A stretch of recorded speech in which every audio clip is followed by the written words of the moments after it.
Hello po mga ka-viral and welcome back again to this YouTube channel. Latest update na naman tayo ngayon. Magiging abala umano ang PNP or Philippine National Police ngayong bago magpasko sa pag-aresto sa mga high-profile na mga individual sa bansa sa paglabas ng mga arrest warrant sa susunod na mga araw.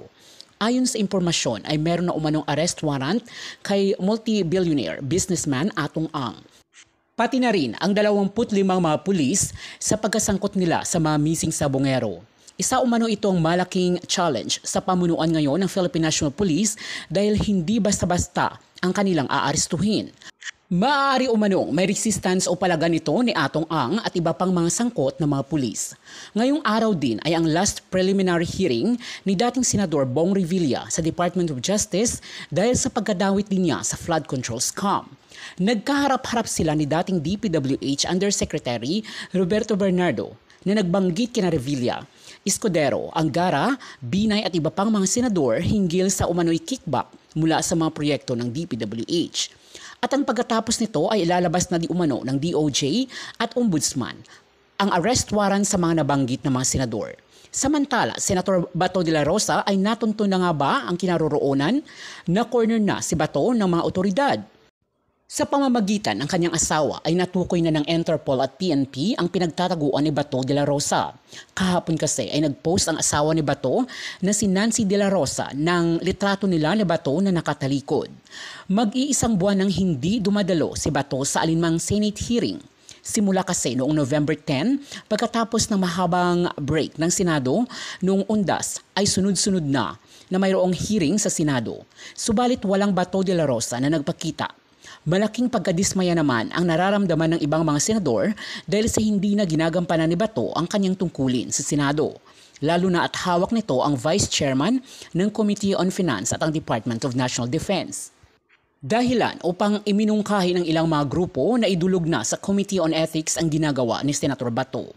Pagkatapos kasi na inanunsyo ni Ombudsman Boyeng Rimulya na meron ng arrest warrant mula sa ICC para kay Bato de la Rosa ay natakot na ito at nagsimula ng magtago.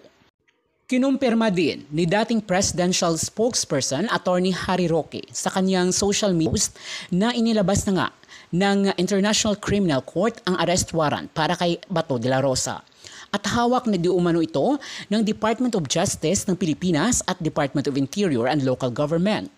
Mungkahi ni Roque kay Bato na huwag itong magpa-aresto sa banyaga na tinawag diyang huwag magpakidnap sa ICC at i-insist umano ni Bato na dito ito magpalitis sa local court. Subalit, ayon sa mga mambabatas ay imposible umanong dito ma-extradite sa local court si Senator Bato sapagat nasa international humanitarian law ang kaso niya, ang crime against humanity. Ito po, parang itong bago magpasko, magiging sobrang busy ang PNP ha? Mga kabunyog, napapansin nyo rin ba? Parang magiging sobrang magiging busy ang PNP, itong Philippine National Police, sa mga pag-aresto bago ang Pasko.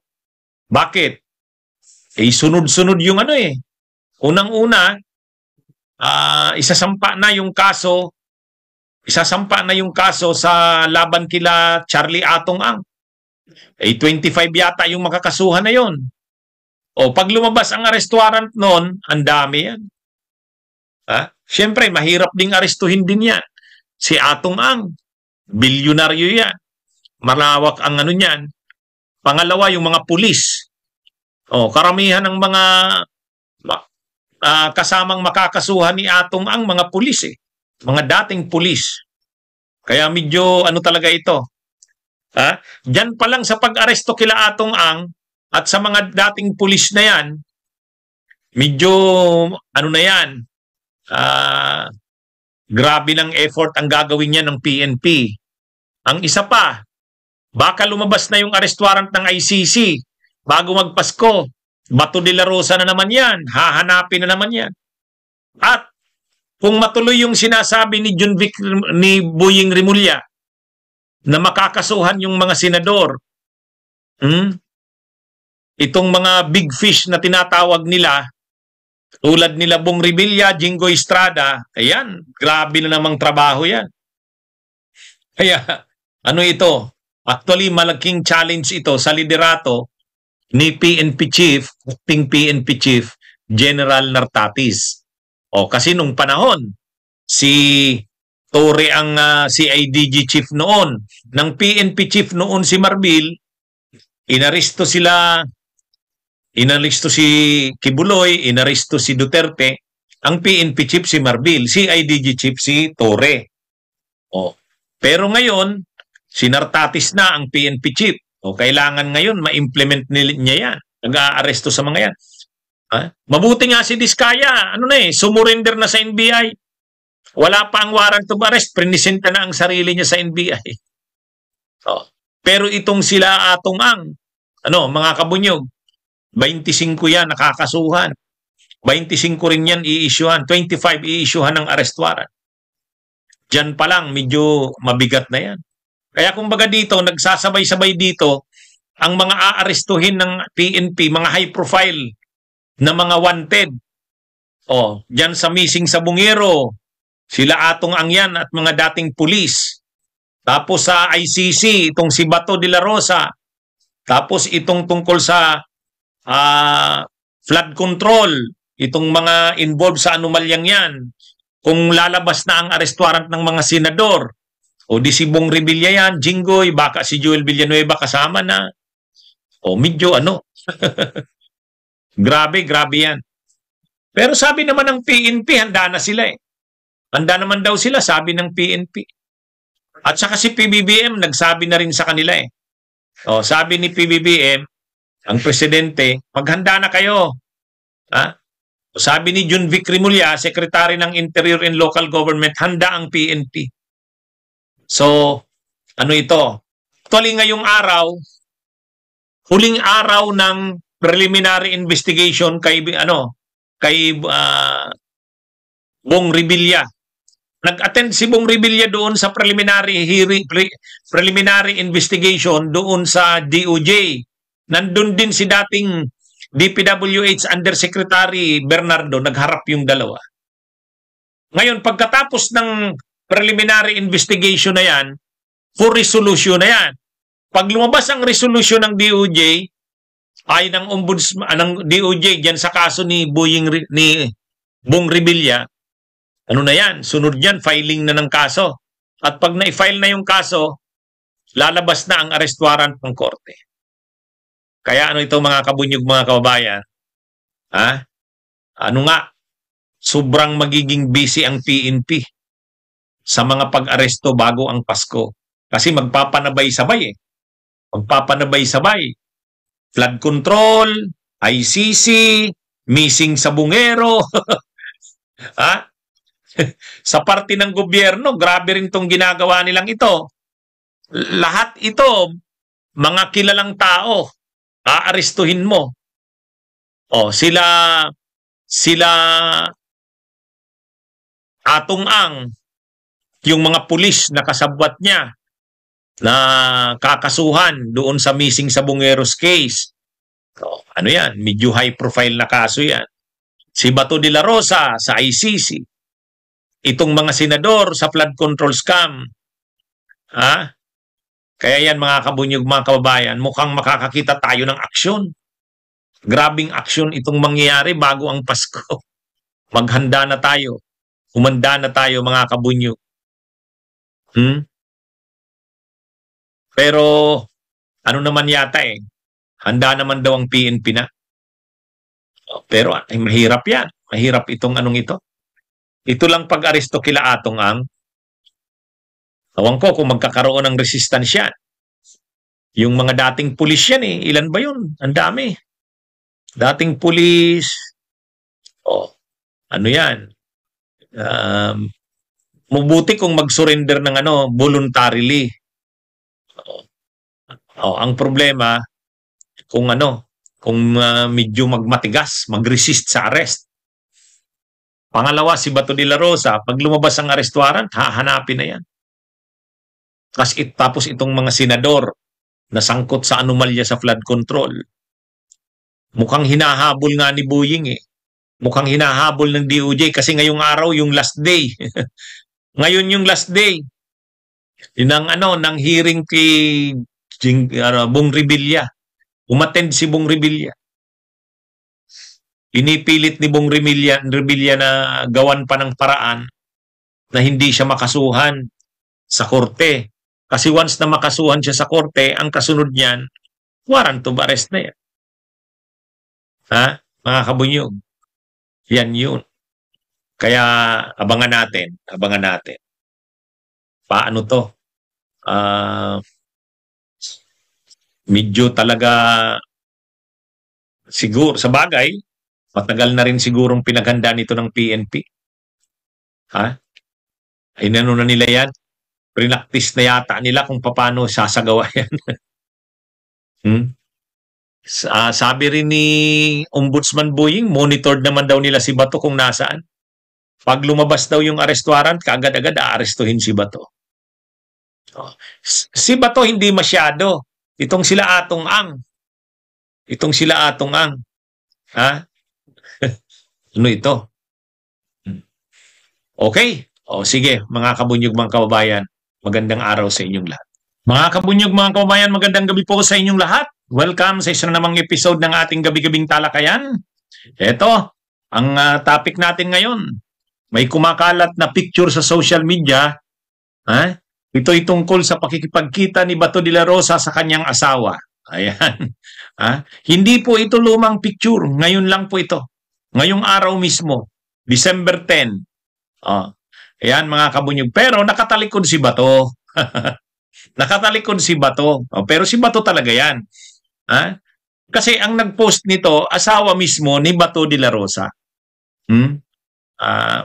Ano ito? Sa Facebook account ng kanyang asawa, pinost ng kanyang asawa yung pagkikita nila.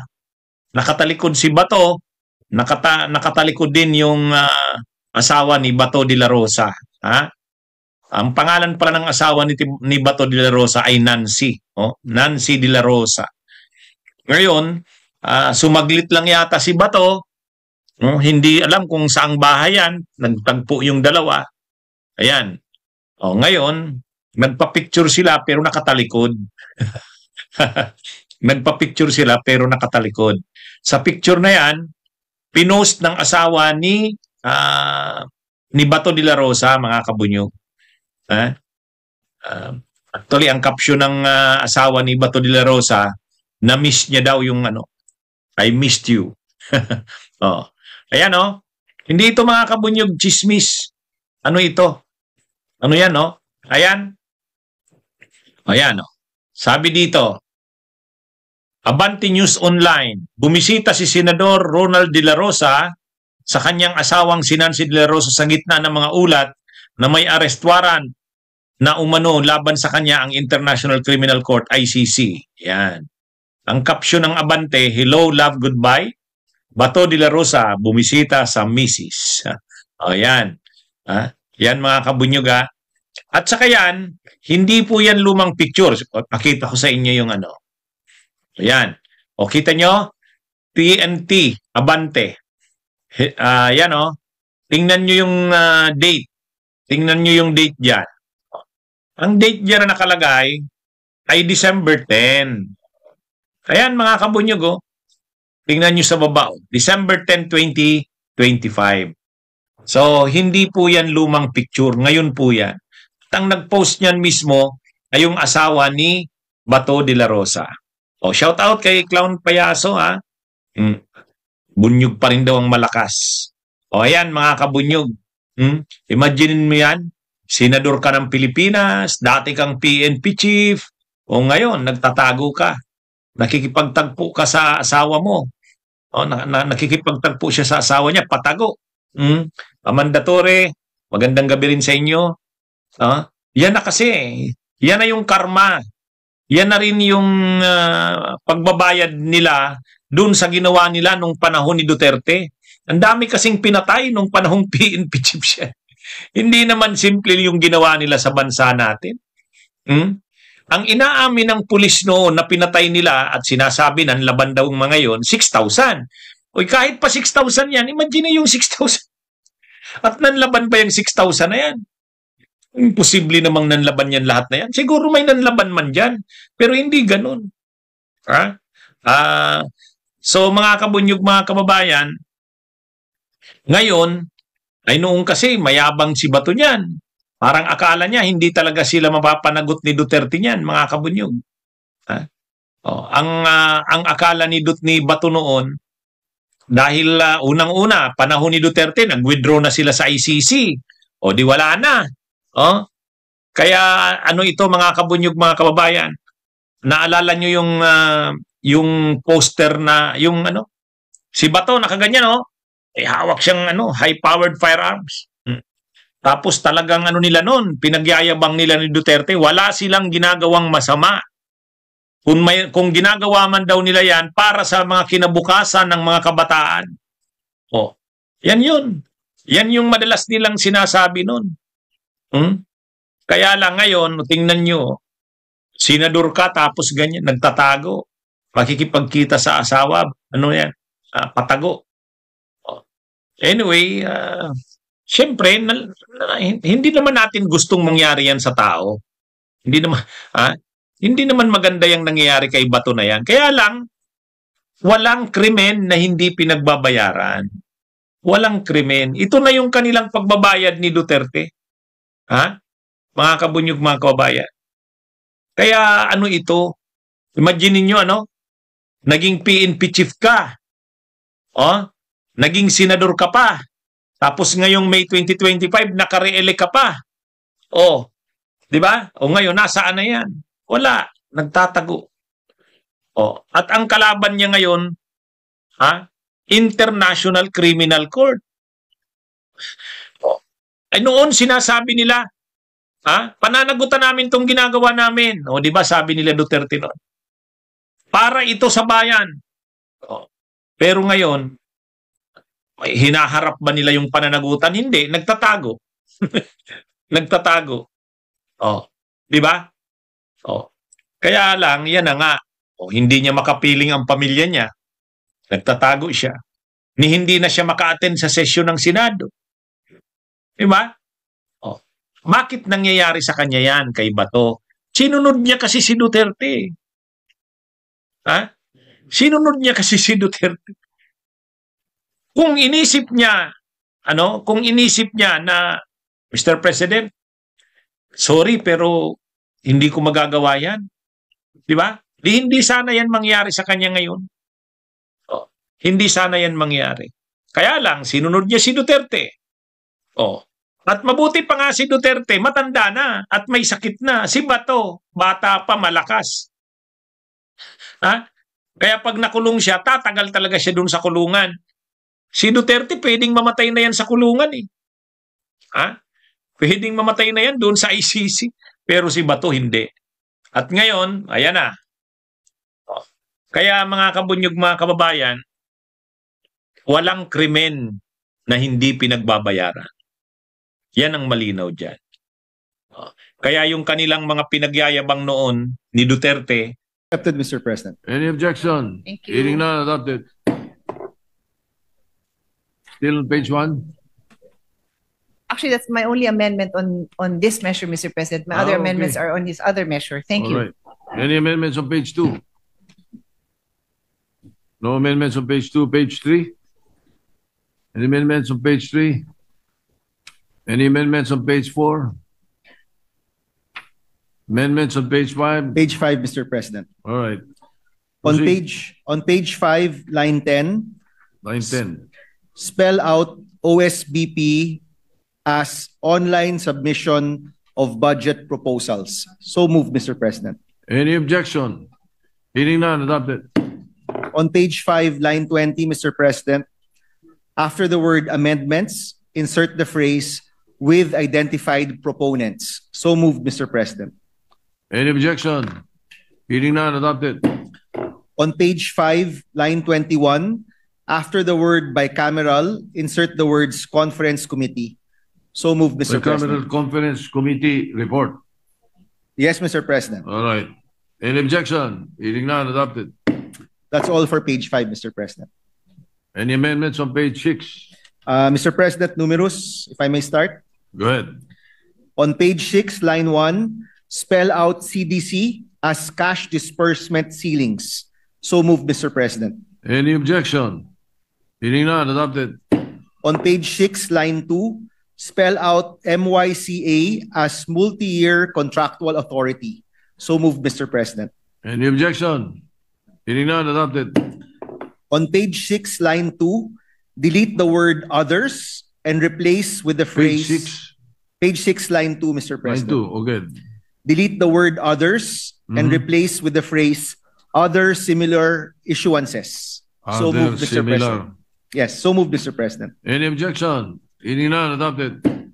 On page 6, delete lines 9 and 10, Mr. President. Delete 9 and 10. So moved, Mr. President. Any objection? Hearing none, adopted.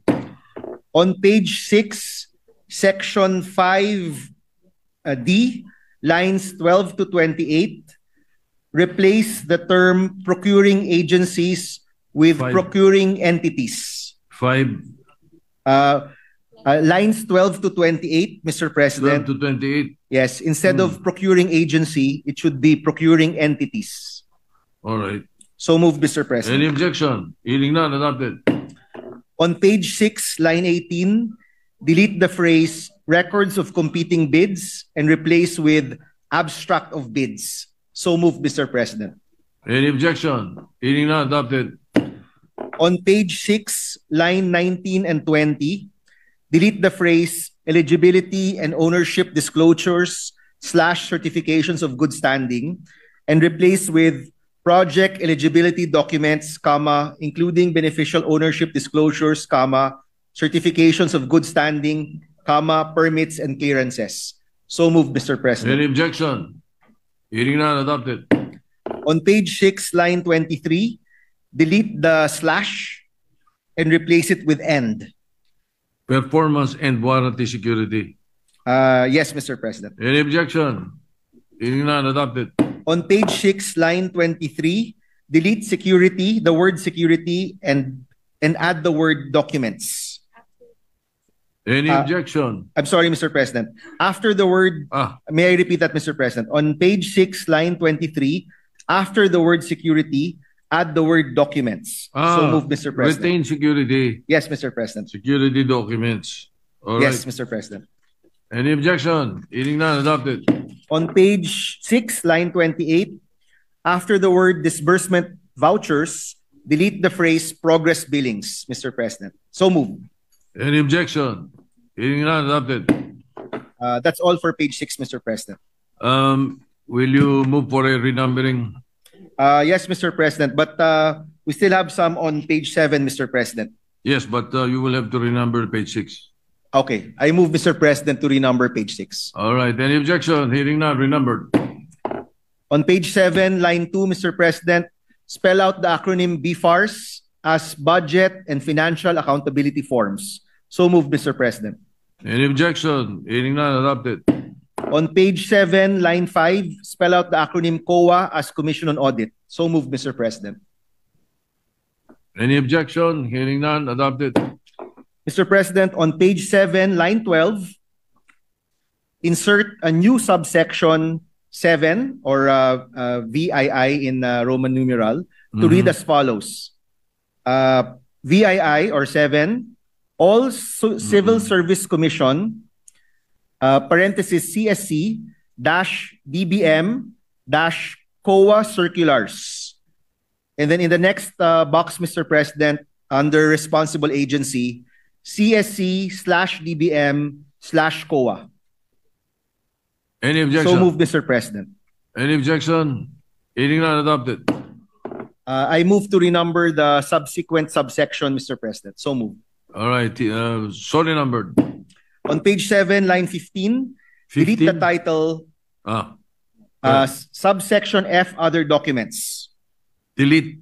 The title, just the title, Mr. President. The paragraph shall remain.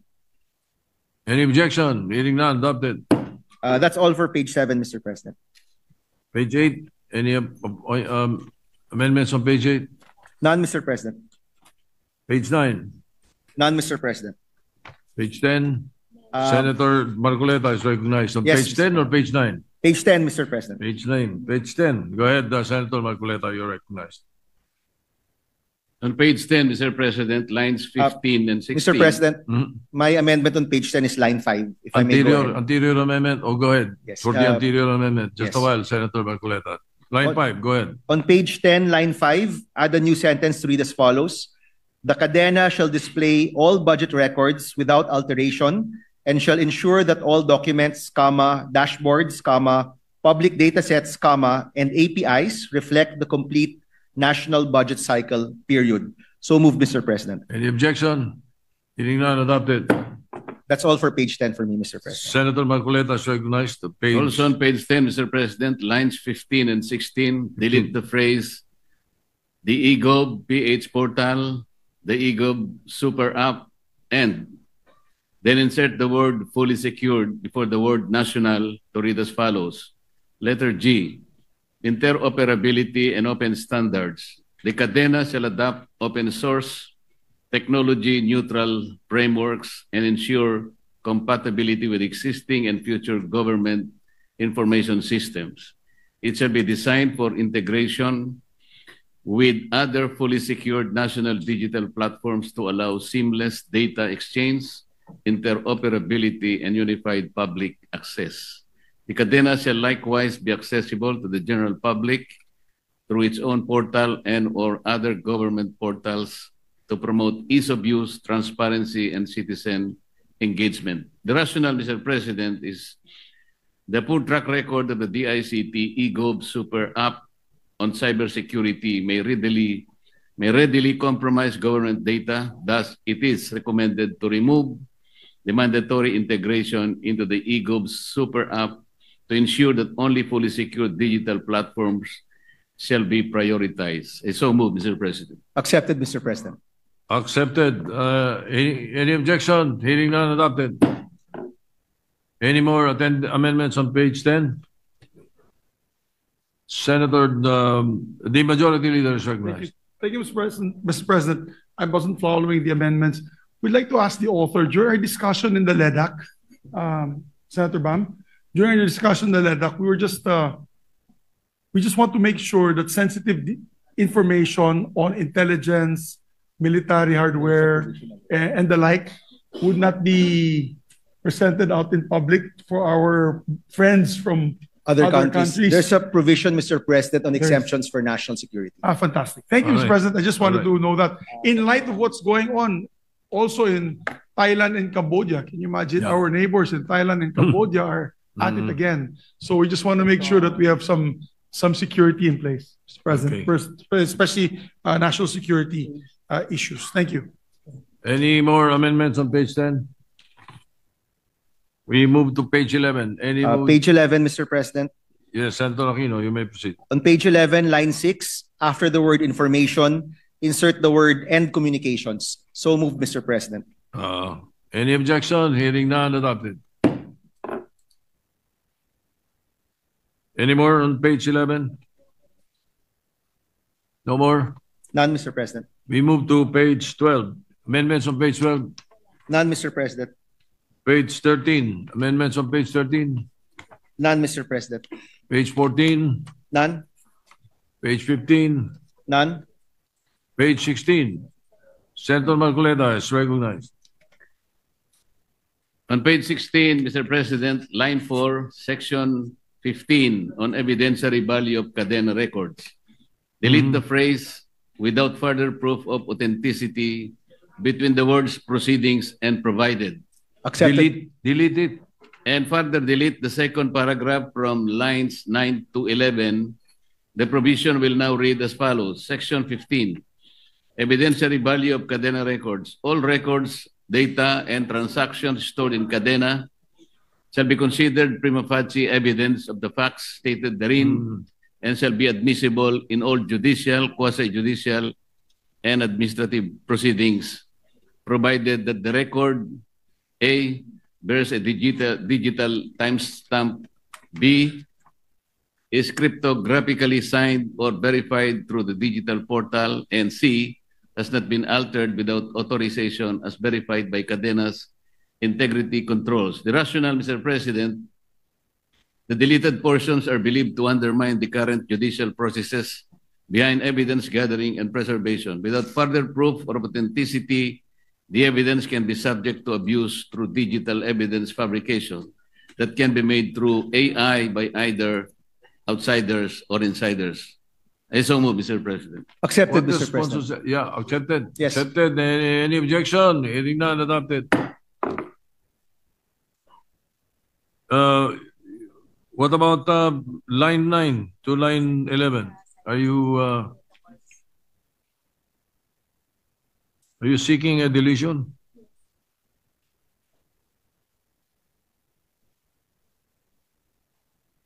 Yes. Can you review? Huh? You're deleting this? I would like to entertain a motion.